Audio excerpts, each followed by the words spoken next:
Hello viewers, welcome back to Reethu's kitchen channel. இன்னைக்கு நம்ம வீடியோல என்ன ரெசிபி பார்க்க போறோம்னா, சம்மர் ஸ்டார்ட் ஆயிடுச்சு, வெயில் பொழக்க ஆரம்பிச்சிடுச்சு. சோ அதுக்கேத்த மாதிரி குலுக்கி சர்பத் ரெசிபி தான் பார்க்க போறோம். இதுக்கு லெமன், புதினா, பச்சை மிளகாய், சப்ஜா சீட்ஸ் இருந்தா போதும், ஈஸியா செஞ்சிடலாம். வாங்க வீடியோக்குள்ள போலாம். குலுக்கி சர்பத் கோடை காலத்துக்கு வயிற்றுக்கு நல்ல குளிர்ச்சியை தரக்கூடியது. இது சப்ஜா சீட்ஸ், துளசி விதைன்னு கூட சொல்லுவாங்க, பேசில் சீட்ஸ். இது நல்லா தண்ணியில ஊற வச்சிடலாம். ஒரு 10 to 15 நிமிஷத்திலேயே சப்ஜா சீட்ஸ் நல்லா ஊறி கொஞ்சம் உப்பி வரும். இது வயிற்றுக்கு அவ்வளோ ஒரு குளிர்ச்சியை கொடுக்கக்கூடியது.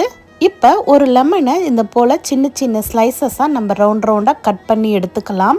இது போல தின் ஸ்லைசஸா ரவுண்ட் ரவுண்டா கட் பண்ணி எடுத்து வச்சுக்கலாம். ஒரு பச்சை மிளகாய் எடுத்துக்கிறேன். இது ரொம்ப காரமா இருக்கு இந்த பச்சை மிளகாய். புதினா இலைகள் கொஞ்சோண்டு எடுத்துக்கலாம். ஹாஃப் பச்சை மிளகாய் 4 கட் பண்ணி போட்டுக்கலாம். ஸ்லைசஸ் பண்ண லெமன் சேர்த்துக்கலாம். சர்க்கரை ஒரு 3 ஸ்பூன் சேர்த்துக்கலாம்.